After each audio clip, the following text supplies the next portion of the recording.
So in competition analysis, competitor analysis in marketing and strategic management is an assessment of the strength and the weakness of current and potential competitors. अभी अगर हम तब बात करें competition analysis की या competitor analysis की हमारी मार्केट में या मैनेजमेंट में, इसका मतलब क्या है कि ये एक ऐसी असेसमेंट है, ये इस तरीके का कुछ एनालिसिस है जिसमें हम अपने आसपास की जो मार्केट है उसमें जो करंट कंपटीशन हमारा चल रहा है और जो पोटेंशियल पोटेंशियल का मतलब होता है येट टू कम, मतलब जो अभी आने वाला है, जो फ्यूचर कंपटीशन है, कंपटीशन चल रहा है, उन कॉम्पिटिटर्स के अकॉर्डिंग उनकी स्ट्रेंथ एंड वीकनेसेस जो है उनको देखने के बाद हमने अपना बिजनेस जो है, अपनी जो मार्केटिंग जो हमारी वैल्यूज है उनको सेटल अप करना है ताकि हम सारे कंपटीशन में सबसे टॉप पे रह सकें और जितने भी हमारे कॉम्पिटिटर्स हैं उनसे अच्छा काम कर सकें।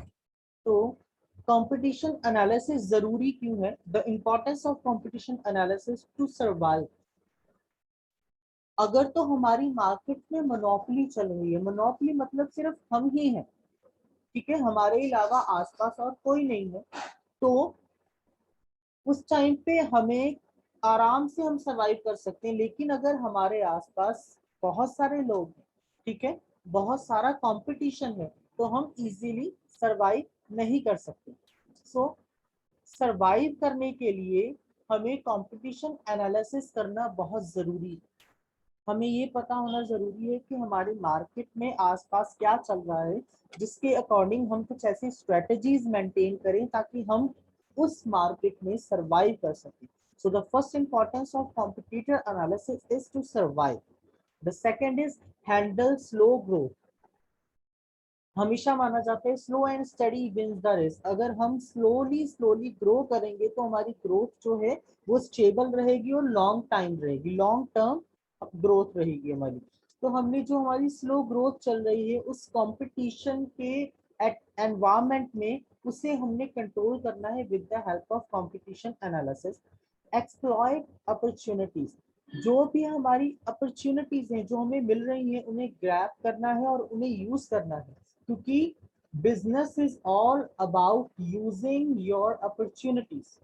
If you are using your opportunities with the right way, then only your business can be in a fully growth form and you will be fully developed.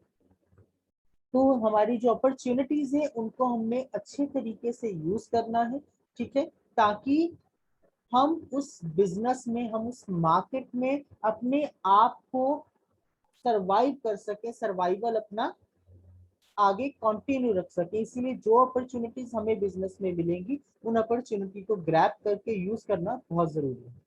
So the next point is uncover की factors. जो की factors हैं, की factors का मतलब यहाँ पर ये है कि क्या क्या प्रायोरिटीज हैं, कौन कौन से काम हमें प्रायोरिटी बेसिस पे करने पड़ेंगे, कौन कौन से काम ऐसे हैं जिनके बिना हमारा बिजनेस नहीं चल सकता। फॉर एग्जाम्पल अगर हम बात करें इन अ ट्रैवल एजेंसी, अगर हमारी ट्रैवल एजेंसी के साथ वाली जो नेबर ट्रैवल एजेंसी है, हमारे जो कॉम्पिटिटर्स हैं, वो अपने कस्टमर्स को डिस्काउंट दे रहे हैं कस्टमर को अट्रैक्ट करने के लिए, वीकेंड डिस्काउंट, तो हमें भी कुछ ऐसी स्ट्रेटजीज बनानी पड़ेंगे, कुछ ऐसे हमें फॉर्मूलाज यूज करने पड़ेंगे ताकि अगर लोग उनकी तरफ जा रहे हैं, अगर कस्टमर उनकी तरफ जा रहे हैं, तो उन कस्टमर्स को हमने अपनी तरफ कैसे अट्रैक्ट करना है। तो ये जो की फैक्टर्स है, की फैक्टर्स मतलब वो प्रायोरिटीज जिन पे हमारा ध्यान देना ज्यादा जरूरी है, तो वो सारी चीजें हमें कंपटीशन एनालिसिस से पता चल सकती हैं। उसके बाद है इम्प्रूव क्वालिटी ऑफ डिसीजन। जो डिसीजन हम ले रहे हैं, a manager of any travel agency और of any business, his main work is to make decisions which are better for the development of his or her business, ठीक है। एक manager ने कुछ ऐसे डिसीजन लेने होते हैं जो उसके बिजनेस के लिए, उसकी बिजनेस की आउटगोइंग के लिए अच्छे हों, और वो डिसीजंस, वो क्वालिटी ऑफ डिसीजन वो किसके थ्रू ले सकता है? एनालिसिस के थ्रू। कंपटीशन या मार्केट एनालिसिस के, मार्केट में कौन से ट्रेंड चल रहे हैं, उसके कॉम्पिटिटर्स जो हैं वो किस तरीके की सर्विसेज प्रोवाइड कर रहे हैं, किस तरीके से वो मतलब अपने बिजनेस को रन कर रहे हैं, ठीक है। तो वो क्वालिटी डिसीजन हमें किसकी हेल्प से मिल सकते हैं? With the help of competition analysis. Stay in the competition, most biggest thing is to stay in the competition at last. अंत तक कंपटीशन में बने रहें। If you want to be a successful businessman, a successful entrepreneur, then you have to stay in the competition till your last breath. मतलब last तक जितनी देर तक हम कर सके, जितनी हमें क्षमता है, जितनी हमें कैपेबिलिटी है, एबिलिटी है, उतनी देर तक हमें उस मार्केट कंपटीशन में स्टे रहना है। हमें इस तरीके से काम करना है कि हमारा जो कॉम्पिटिटर्स हैं उनके साथ हमारा कंपटीशन बरकरार रहे, हम कहीं भी अपने आप को पीछे ना करें। So the main motive is to stay in the competition, क्योंकि अगर हम कंपटीशन में रहेंगे तभी हमारा बिजनेस रन कर पाएगा, वरना हमारा बिजनेस नहीं चलेगा। उसके बाद है अवॉइड सरप्राइजेस। अवॉइड सरप्राइजेस मतलब जो मिस्टेक्स हैं, जो कहीं ना कहीं कमियां हैं, हमारी खामियां हैं, हमारी वीकनेसेस हैं, उनको अवॉइड करना, ठीक है, उनको निग्लेक्ट करना, उनको दूर करना अपने बिजनेस में से। क्योंकि अगर हमारे बिजनेस में से जो वीकनेसेस हैं वो दूर हो गई, हमने अपने वीकनेस को स्ट्रेंथ बना लिया, उस टाइम पे हमारा बिजनेस फुल्ली डेवलप हो जाएगा और कोई भी हमारे इक्वली नहीं आ पाएगा। सो ये जो चीजें हैं ये कंपटीशन एनालिसिस के थ्रू हमें इजीली प्रोवाइड हो सकती हैं।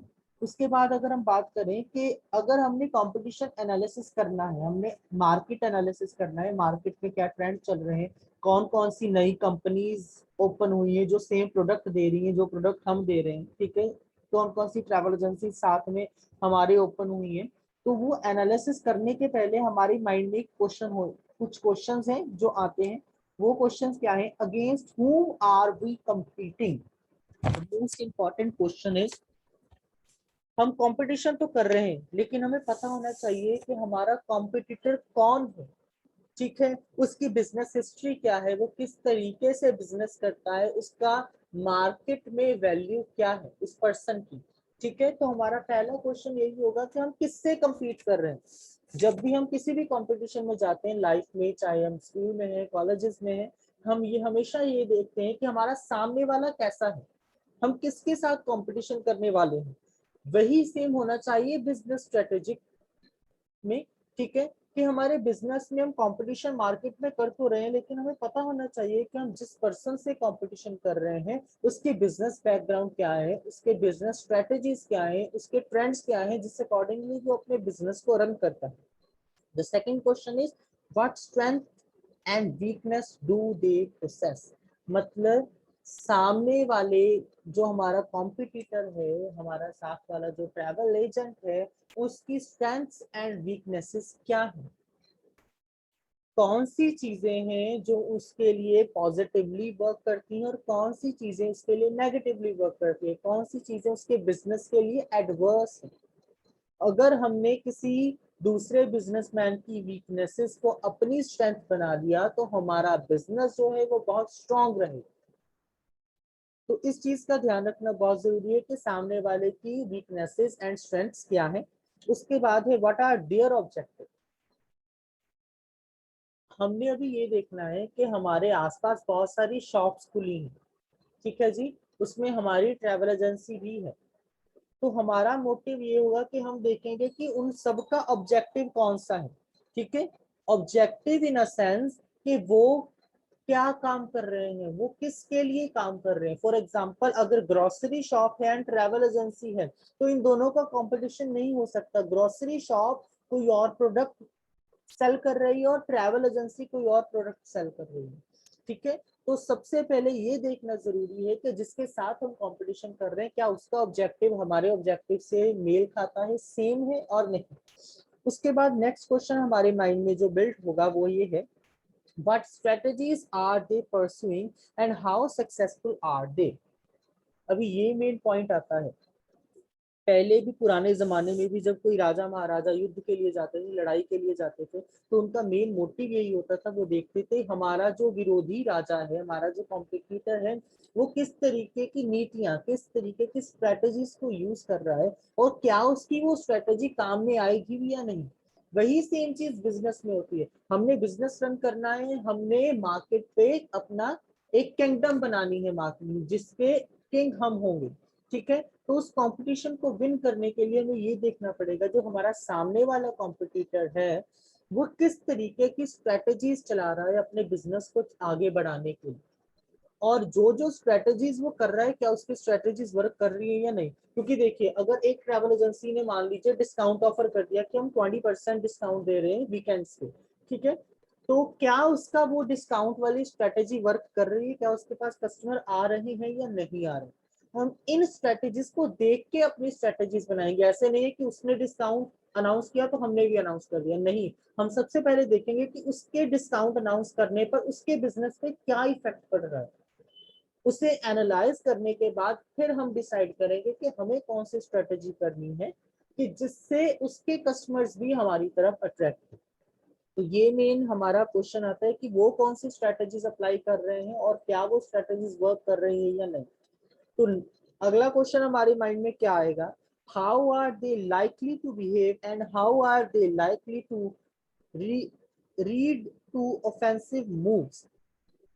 मतलब कंपटीशन में वो बिहेव किस तरीके का कर रहे हैं, उनका आसपास के लोगों के साथ रिलेशनशिप कैसा है, अपने कॉम्पिटिटर्स के साथ रिलेशनशिप कैसा है। और अगर बाय चांस हमने मान लीजिए कि उन्होंने कोई डिस्काउंट ऑफर अनाउंस किया, इधर से हमने अनाउंस कर दिया, उन्होंने उसे ऑफेंसिव वे में ले लिया कि ये हम हमारे साथ कंपटीशन कर रहे हैं या दिखावा कर रहे हैं, ठीक है, किसी तरीके का लीगल एक्शन ले लिया, तो हमारे ऊपर वो नेगेटिव पॉइंट आ सकता है। तो हमें ये सबसे पहले देखना जरूरी है कि जिसके साथ हम कंपटीशन कर रहे हैं उसका रिलेशनशिप कैसा है मार्केट में, नंबर वन। नंबर टू, वो ऑफेंसिवली रिएक्ट तो नहीं कर रहा अगर हम उसके साथ कंपटीशन में है, ठीक है। नंबर थ्री, उसका प्रॉपर बिहेवियर अपने कॉम्पिटिटर के साथ किस तरीके का है और किस तरीके से वो अपने कॉम्पिटिटर्स को डील कर रहा है, ठीक है। नंबर फोर, उसकी स्ट्रेटेजीज कौन सी है, वो किस तरीके से अपनी स्ट्रेटेजीज को डेवलप कर रहा है और क्या उसकी स्ट्रेटेजीज वर्क कर रही है या नहीं।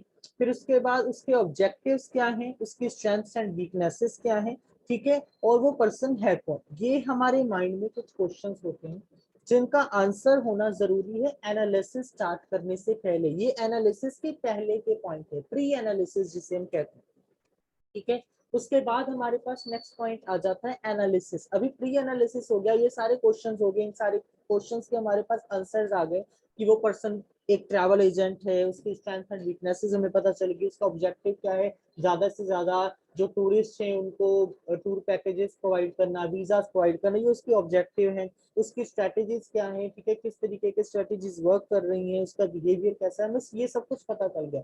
हमारा नेक्स्ट वर्क क्या होगा, अभी हम एक अपनी स्ट्रेटेजी रेडी करें। एनालिसिस करने के बाद, सारा कुछ देखने के बाद हमारी खुद की स्ट्रेटेजी रेडी होती है। अभी देखिए, against whom are we competing, किसके साथ हमारा कंपटीशन चल रहा है। देखिए, लेटेंट कॉम्पिटिटर, लेटेंट कॉम्पिटिटर मतलब बहुत सारे कॉम्पिटिटर है मार्केटिंग में हमारे अलावा भी, ठीक है, या फिर आर कंपनी, हमारी ही कंपनी है, ठीक है जी।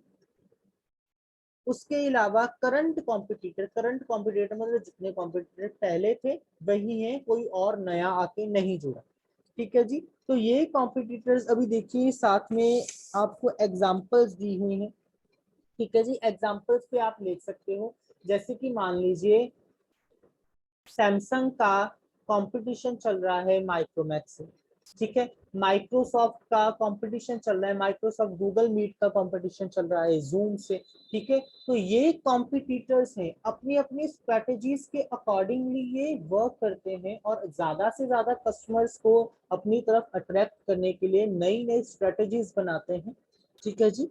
तो next is identifying and evaluating competitors strength and weaknesses, स्वॉट एनालिसिस कहते हैं इसे। जब हम स्ट्रेंथ, वीकनेस, अपॉर्चुनिटीज को, ठीक है, थ्रेट्स जो है जितना भी है उन सबको एनालाइज करते हैं, हम देखते हैं कि क्या काम सही हो रहा है या नहीं, ठीक है। तो अभी हमने क्या करना है, जो हमारा कॉम्पिटिटर है उसके स्ट्रेंथ्स एंड वीकनेसेस जो है उनका एनालिसिस करना है। The first one is collecting information. Collecting information, उसकी बैकग्राउंड क्या है, हमारा जो कॉम्पिटिटर है उसकी बैकग्राउंड, बिजनेस बैकग्राउंड क्या है, ठीक है, उसकी पहले की सेल्स कैसे है, वो किस तरीके से काम कर रहा है, ठीक है, उसका मार्केट में शेयर क्या है, उसका कॉस्ट किस तरीके से वो प्रोडक्ट कॉस्ट लगा रहा है, उसका प्रॉफिट लेवल कितना है, ऑर्गेनाइजेशनल कल्चर क्या है। ऑर्गेनाइजेशनल कल्चर का मतलब होता है कि वो अपने एम्प्लॉयज से किस तरीके से बिहेव करता है, ठीक है, उसके बिजनेस ऑर्गेनाइजेशन में एनवायरनमेंट कैसा है, कि लोग किस तरीके से एक दूसरे के साथ बिहेव करते हैं, एक दूसरे के साथ डीलिंग करते हैं, उसका कस्टमर के साथ डीलिंग कैसी है, क्या उसके कस्टमर उससे सेटिस्फाई है भी या नहीं।